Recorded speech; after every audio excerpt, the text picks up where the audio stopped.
Bonsoir à tous, bienvenue pour votre rendez-vous de l'information sur Monaco Info, un JT dans lequel nous recevrons ce soir Charlotte Casiraghi, la présidente cofondatrice des rencontres philosophiques de Monaco, sera notre invitée à l'occasion du lancement de la semaine Philo Monaco le 11 juin prochain.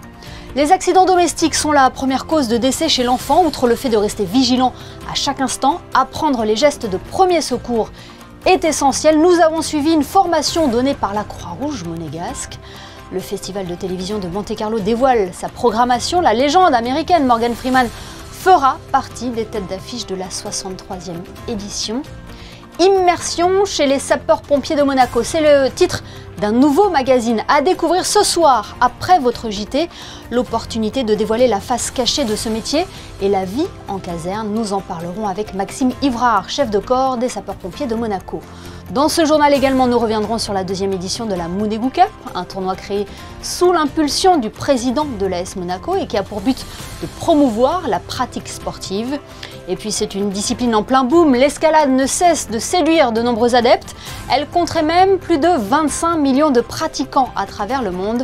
Nous tenterons ce soir de décrypter cet engouement. Du 11 au 16 juin, les rencontres philosophiques de Monaco organisent la semaine Philo Monaco. De nombreux intervenants, parmi lesquels des philosophes, des chercheurs, des écrivains, viendront débattre et échanger avec le public sur différents thèmes d'actualité. Charlotte Casiraghi, présidente et cofondatrice des rencontres philosophiques de Monaco, nous attend en studio pour en parler. Bonsoir Charlotte Casiraghi. Bonsoir. Merci d'être notre invitée pour évoquer cette semaine Philo Monaco, troisième du nom, un rendez-vous qui s'installe désormais en principauté avec encore une fois une programmation très riche. Oui, alors cette année, on reprend un petit peu le même principe, c'est-à-dire qu'on a des grandes thématiques par journée autour de l'écologie, de l'éducation, du soin, la question des femmes aussi, et puis on essaye toujours de reprendre des thématiques qui sont dans l'air du temps, autour de questions brûlantes. Donc cette année, on a un programme très dense. Oui, parce qu'il n'y a pas de tabou en philosophie. Oui, en philosophie, il n'y a pas de tabou, il n'y a pas de question tabou. On ose affronter tous les problèmes et c'est vrai qu'on se sent assez libre d'aborder des sujets qui peuvent fâcher ou susciter des désaccords ou des positions contradictoires et de la même manière que dans les invités que nous choisissons, on essaye toujours de ne pas choisir des personnes en fonction de nos orientations intellectuelles personnelles, mais vraiment de pouvoir proposer quelque chose qui reflète un petit peu le débat actuel. Ouvrir le champ de la réflexion avec, vous l'avez dit, des invités de taille, des philosophes bien évidemment, et puis on remarque quelques noms comme Augustin Trapenard ou Alexandre Kouchner également. Oui, alors c'est vrai que nous invitons principalement des philosophes qui ont particulièrement travaillé sur ces questions, donc qui sont spécialistes, mais c'est vrai qu'on ouvre un petit peu le champ en invitant aussi des médecins, des avocats, des psychologues, des journalistes, des écrivains, parce que c'est vrai que la philosophie s'appuie sur l'expérience. Et donc c'est vrai que de pouvoir dialoguer avec d'autres disciplines et des personnes qui ont une expérience du terrain, c'est très important. C'est lors de cette semaine Philo Monaco que sera remis le prix également des rencontres philo. C'est un prix très important, le 9e du nom. Oui, c'est vrai que ça fait la 9e année et ce prix de philosophie qui est décerné chaque année au meilleur ouvrage de philosophie publié en langue française dans l'année. On y est très attaché parce qu'il y a peu de prix de philosophie et que cette reconnaissance, elle est à la fois symbolique, mais aussi c'est un prix doté et bien doté. Ça, c'est très important de primer le travail d'un philosophe qui s'est particulièrement distingué pendant l'année et on sait combien ça compte dans le le paysage philosophique. L'idée, encore une fois, Charlotte Casiraghi, c'est de rendre la philosophie accessible en investissant des lieux dont on n'aurait peut-être pas pensé. Le marché a été un réel succès ces dernières années, par exemple, mais vous allez aussi vous rendre au Yacht Club, à l'hôtel de Hermitage, au Café de Paris également. C'est ça aussi de rendre accessible la philo. Oui, alors l'idée c'est à la fois de varier les lieux, c'est-à-dire de ne pas à la fois d'être au marché qui est un lieu de passage, un lieu très populaire où on peut, c'est vrai, intégrer à la discussion des personnes qui peut-être n'iraient pas au théâtre. Enfin, c'est assez ouvert comme espace et en fait il n'y a pas de lieu défini, c'est-à-dire qu'on peut tout à fait aussi bien faire une rencontre au Café de Paris, comme au théâtre, comme à l'hôpital, comme à l'école, comme en entreprise. Enfin, vraiment, on essaye d'ouvrir au maximum le champ des possibles. Vous mentionnez l'école, c'est important d'associer cette jeune génération aussi à cette ouverture d'esprit, au temps de l'échange. Oui, c'est très important le travail qu'on fait dans les écoles, c'est-à-dire d'introduire la philosophie dès le primaire, avec des formations pour les professeurs, un travail qui se fait tout au long de l'année. On est beaucoup intervenu au collège et au lycée, parce que c'est vrai que le monde connaît des bouleversements importants et du fait de l'accès à l'information, les jeunes sont particulièrement touchés par ces bouleversements, beaucoup plus qu'avant, et de pouvoir leur donner le goût du questionnement et développer l'esprit critique est une manière peut-être de les rendre un peu plus libres par rapport à ce flux d'informations et qui est souvent vécu de manière assez anxiogène. Donc je pense que c'est important, oui, de continuer à proposer ces espaces au sein de l'école. Et c'est en ce sens aussi que sera dévoilée la revue Les Jeunes Philosophes pendant la semaine Philo Monaco? Oui. Alors on fait chaque année, on fait une revue qui s'appelle Les Jeunes Philosophes et c'est un travail sur toute l'année avec plusieurs enseignants de primaire et qui réalisent avec leurs élèves cette revue qui est vraiment très belle et où ils s'emparent un petit peu des sujets philosophiques par le dessin, par des interviews, des articles. Donc c'est très créatif et on y tient beaucoup. Plus globalement, Charlotte Casiraghi, est-ce qu'aujourd'hui, selon vous, on se consacre assez de temps à l'échange, à la réflexion, à la discussion dans une société qui est plus dominée, on va dire, par les nouvelles technologies, où on est tout le temps les yeux rivés sur notre portable? J'ai toujours du mal à me dire c'était mieux avant, parce que de tout temps, je pense que la communication entre les hommes a été compliquée. Et je pense qu'une des missions de la philosophie, c'est à la fois de se questionner, de douter, d'interroger le monde, mais aussi de favoriser la communication entre les hommes, peut-être. Et donc elle se doit d'être accessible, de pouvoir justement assurer cette transmission et peut-être donner des outils ou des points d'appui pour qu'on puisse mieux communiquer et mieux clarifier nos idées et pas rentrer dans le combat des opinions et où il n'y a pas d'issue possible. Et je pense que ça, aujourd'hui, c'est ce sentiment qu'on est un petit peu dans une sorte de zizanie, de conflit permanent, où on ne peut plus tellement s'écouter, où on est bombardé d'informations très anxiogènes. Ça contribue peut-être à hystériser les échanges, à peut-être donner lieu à un climat d'agitation en fait qui empêche la discussion. S'il y avait un mot à dire à nos téléspectateurs ce soir pour leur donner envie de venir à la semaine Philo Monaco, lequel serait-il? C'est difficile de donner un mot, mais... ou une phrase. Je dis toujours que la philosophie, elle appartient à tout le monde.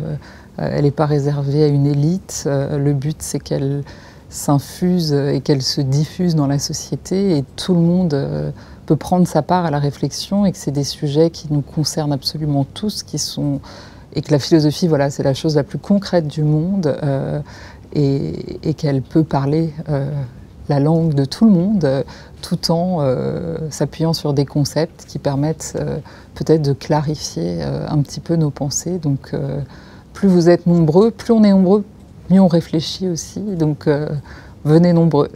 À partir du 11 juin, et on le rappelle, la programmation est à retrouver sur le site internet des rencontres philosophiques de Monaco, philomonaco.com. Merci beaucoup Charlotte Casiraghi. Merci.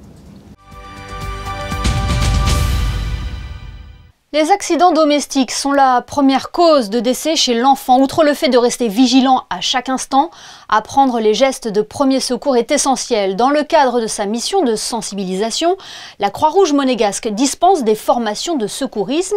Ce matin, ce sont les mamans de l'association Entre Parents qui ont pu bénéficier d'un module dédié aux nourrissons et à l'enfant. Voyez ce reportage d'Alban Gingembre et Arnaud Humbert.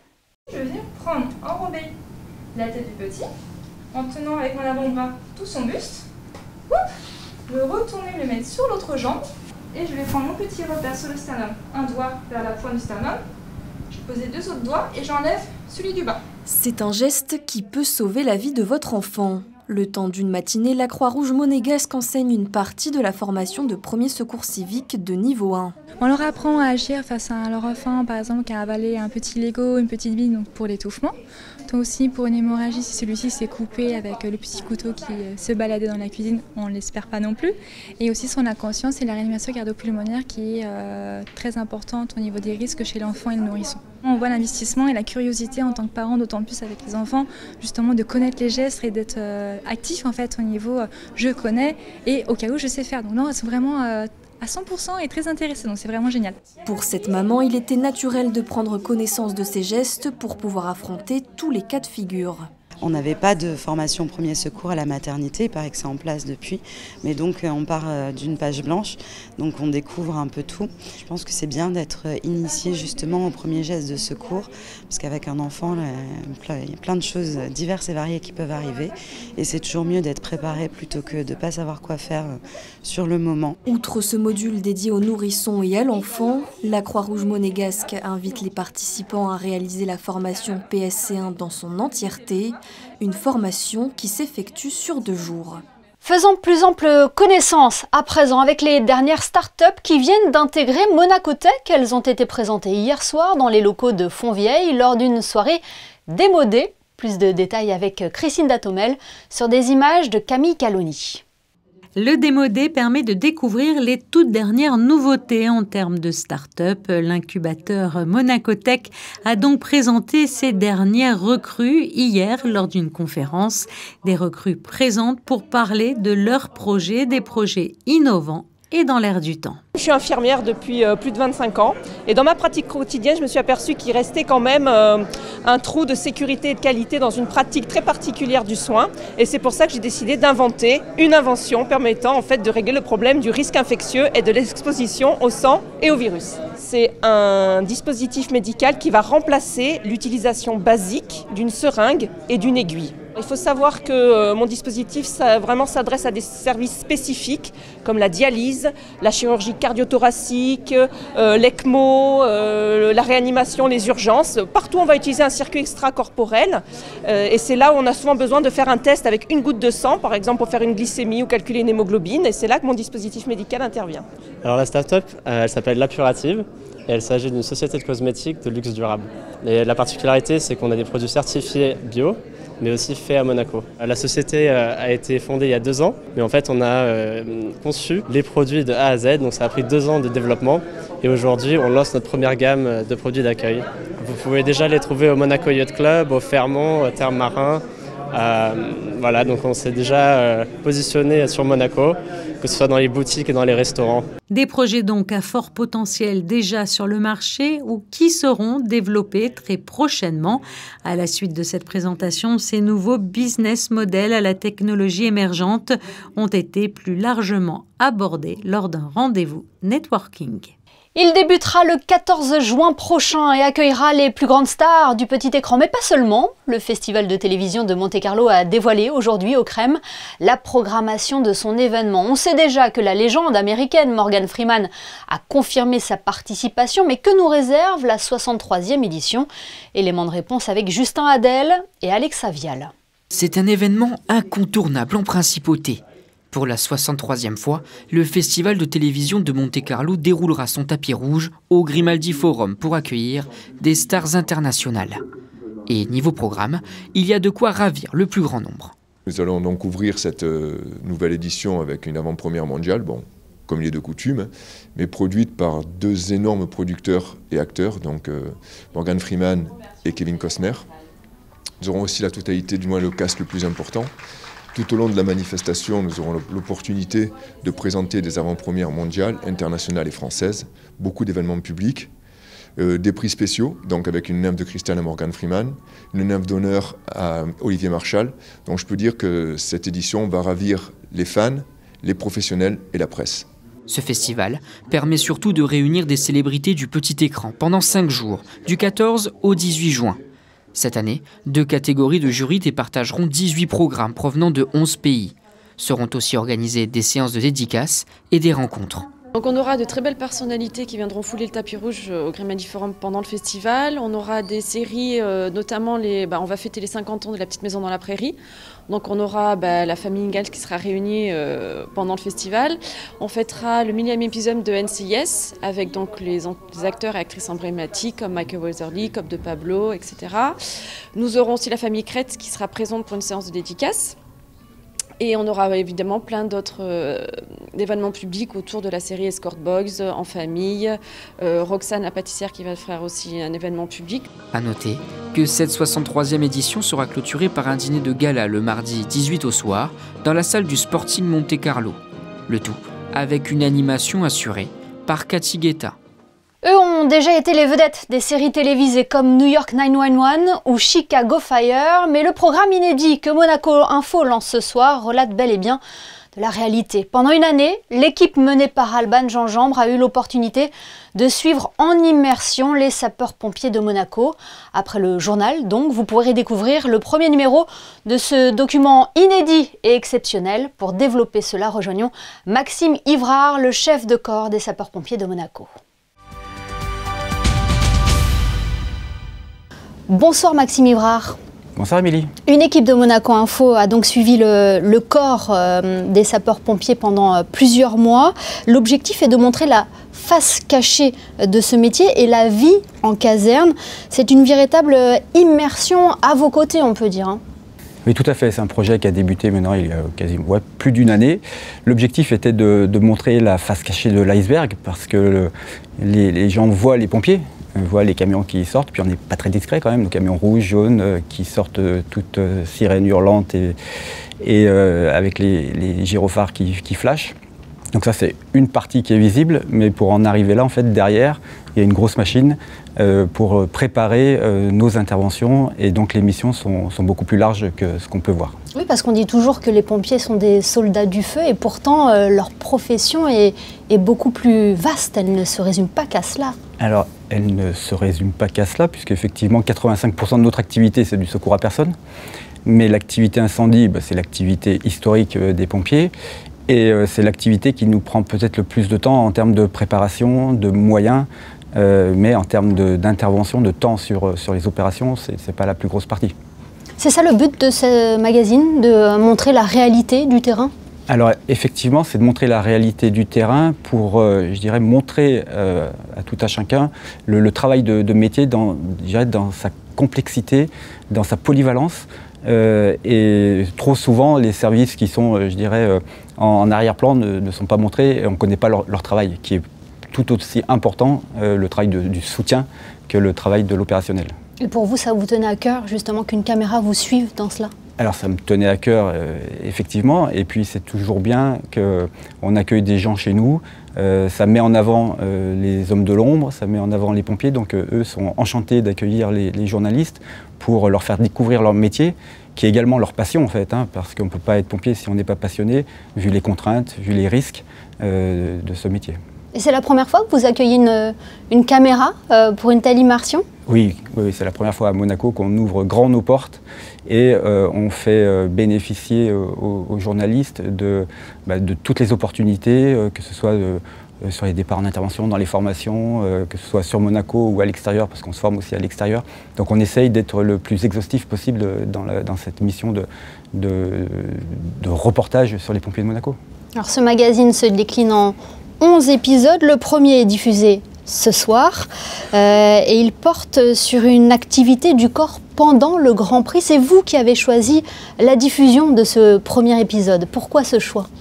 Le choix, il est par rapport au contexte. On sort du Grand Prix, donc je dirais on a toutes les images depuis la préparation, puisque ça fait 1 an qu'on tourne, donc on a pu bien filmer toutes les séquences pour faire voir que le Grand Prix pour les pompiers, c'est pas juste 3 jours ou l'ensemble des Grands Prix, parce que cette année on en a eu 3 quand même, c'est le même dispositif, mais que c'est une préparation qui se mène tout au long de l'année, que ce soit pour la planification, pour la partie formation, puisqu'on forme nos pompiers tous les ans, on forme les commissaires de l'Automobile Club, on forme tous les partenaires extérieurs, donc avant chaque Grand Prix il y a des briefings avec tous les partenaires extérieurs, on est évalué par la FIA sur tout le protocole et les procédures d'extraction des pilotes, donc c'est vraiment un événement qui est important et pour nous qui nous prend beaucoup de temps, ne serait-ce que pour déployer le matériel sur l'ensemble du circuit.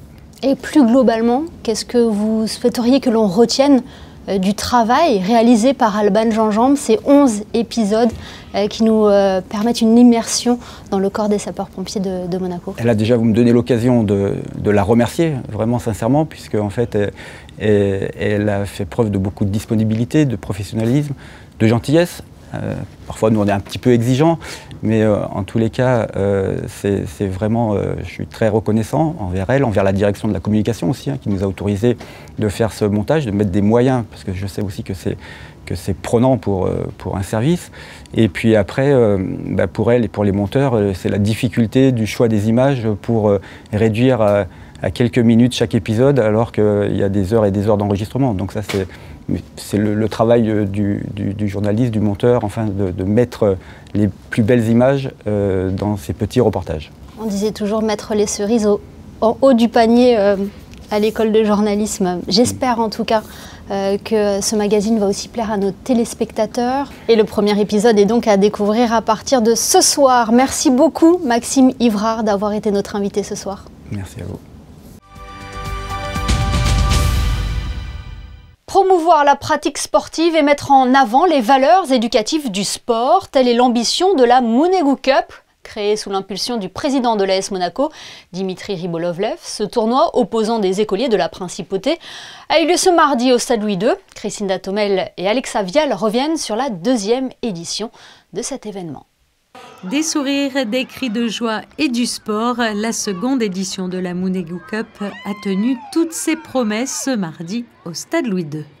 Une journée qui a pour objectif de promouvoir le sport avant tout et de rassembler tous ces enfants au stade. Pour eux, c'est un peu un rêve de fouler la pelouse du Louis II. Donc c'est une belle opportunité de réunir 420 enfants dans la bonne humeur, sous un beau soleil et de passer une belle journée tous ensemble. Ce qui me plaît, c'est de jouer au foot avec mes copains. Et ce qui est aussi super, c'est qu'on joue sur le terrain des pros. Inscrit dans le calendrier de l'AS Monaco, cet événement a donc permis aux écoliers âgés de 8 à 9 ans et issus de 7 établissements scolaires de la Principauté de fouler la pelouse du Stade Louis II comme les pros, un privilège qu'ils ne boudent pas. J'ai participé à de belles choses dans cette journée et j'ai adoré passer du temps avec mes amis et m'amuser. Alors, ce qui est sympathique, c'est justement la cohésion qui peut se faire entre tous les enfants. Cette espèce de joie qu'ils ont eue déjà ce matin en arrivant à l'école, super motivés. Et c'est super, il fait beau, donc on est content. Ce sont donc plus de 400 enfants répartis en 40 équipes qui ont pu participer à cet événement sportif et pédagogique hors du commun. Et même si l'objectif premier était de s'amuser, le but de ces petits footballeurs en herbe était bel et bien de remporter le trophée du président de l'AS Monaco. Ce qui me plaît, c'est de jouer avec mes amis au foot et de réussir. Mais même si on a perdu, c'est pas grave. On est très en forme, on voulait gagner, mais on a perdu en quart de finale. Donc toute l'équipe est triste. On voulait gagner, mais la directrice, elle voulait qu'on gagne le trophée comme les dernières, mais on n'a pas gagné. Bon, c'est pas grave, et ce qui compte, c'est quoi? C'est de s'amuser. En marge de cette compétition, différents ateliers ludiques avaient aussi été mis en place pour amuser les enfants. Une journée qui a donc remporté un franc succès auprès des petits, mais aussi auprès de leurs éducateurs. C'est un sport qui attire de plus en plus d'adeptes, praticable en extérieur comme en salle. L'escalade séduit par son côté à la fois physique et ludique. Anaëlle Marquez et Alexandra Marangoni se sont rendus au club alpin monégasque pour en découvrir un peu plus sur cette pratique sportive. C'est à l'espace Saint-Antoine du stade Louis II que se trouve la salle d'escalade du club alpin monégasque. Et ce soir, les grimpeurs y sont nombreux pour s'exercer sur les blocs et sur les murs artificiels, une affluence de plus en plus importante remarquée par les équipes du club. Ça fait quelques années où on a vraiment un afflux vraiment conséquent de membres. On est environ 250 membres. Sachant qu'au club alpin, on se partage entre escalade et randonnée. Il y a plutôt moitié-moitié, donc à peu près la moitié de grimpeurs pour la moitié de randonneurs. Et par séance, on a environ 30 grimpeurs par soir. On a un peu tous les âges, hein, donc ça va de 16 ans pour les plus jeunes. Et on a des retraités, donc ça peut aller jusqu'à 65 ans. C'est absolument pour tout le monde, hommes, femmes, grands, petits. La seule différence, c'est les propres limites qu'on se fixe. Plusieurs objectifs, une fois le baudrier enfilé, aller le plus haut possible selon son niveau de difficulté, s'amuser et pratiquer une activité physique, mais attention quand même à la sécurité. Les consignes pour bien escalader, c'est vraiment respecter les règles de sécurité. Donc évidemment, là, on est sur des parois qui montent jusqu'à 7-8 mètres. Donc c'est quand même dangereux et pas anodin. Pour ça, on a des protocoles, je vais dire, qu'il faut respecter. Et c'est ce qu'on s'évertue à enseigner lors des sessions d'initiation. Qui ont pour but finalement d'accompagner les grimpeurs jusqu'à leur autonomie, c'est-à-dire être capable de grimper tout seul, en toute sécurité. Et par tout seul, j'entends un grimpeur et son assureur évidemment. Le club alpin monégasque est ouvert toute l'année et propose même des sorties en extérieur sur les falaises alentours quand les beaux jours sont là. Et nous aussi, nous avons voulu tester l'escalade pour voir si c'était bel et bien pour tout le monde. Et le moins que l'on puisse dire, c'est qu'il ne faut pas avoir le vertige. Un détour par Roland-Garros maintenant, où Valentin Vachereau s'est incliné face à l'Espagnol Fokina au premier tour du tableau principal. Il avait pourtant bien débuté en remportant le premier set avant de livrer une bataille intense pour défendre sa place. Il cède finalement après 2h44 de jeu, saluant tout de même le très beau parcours de Valentin Vachereau qui a marqué l'histoire en devenant le premier joueur de la Fédération monégasque de tennis à sortir des qualifications d'un grand chelem. Anaëlle Marquez nous a rejoint en studio pour les prévisions météo. Anaëlle, avez-vous de bonnes nouvelles à nous annoncer pour la journée de mercredi ? Eh bien Émilie, la situation demain va se dégrader au fur et à mesure de la journée. La matinée sera donc ensoleillée malgré quelques nuages. En revanche, l'après-midi sera sous le signe de la grisaille avec un ciel couvert et très nuageux. Au niveau du thermomètre, il affichera des températures comprises entre 17 et 21 degrés. Et en ce mercredi 29 mai, nous aurons une pensée particulière pour tous les aimards. Merci Anaëlle et merci Charles. C'est le message qui s'affiche en ce moment sur l'emblématique Casino de Monte-Carlo et la place du Casino pour saluer le sacre de Charles Leclerc au Grand Prix de Monaco dimanche. Une victoire historique qui reste encore dans toutes les têtes et que voulait honorer la Société des Bains de Mer, comme vous pouvez le voir à l'instant à l'image. Ce journal est à présent terminé. Ne manquez pas, juste après ce JT, la diffusion de l'épisode 1 du tout nouveau magazine Immersion chez les sapeurs-pompiers de Monaco, réalisé par Alban Gingembre. En attendant, je vous laisse découvrir les photos de fin de JT de Frédéric Nébinger qui sont consacrées ce soir à la 2e édition de la Mounegou Cup. Belle soirée à tous sur Monaco Info.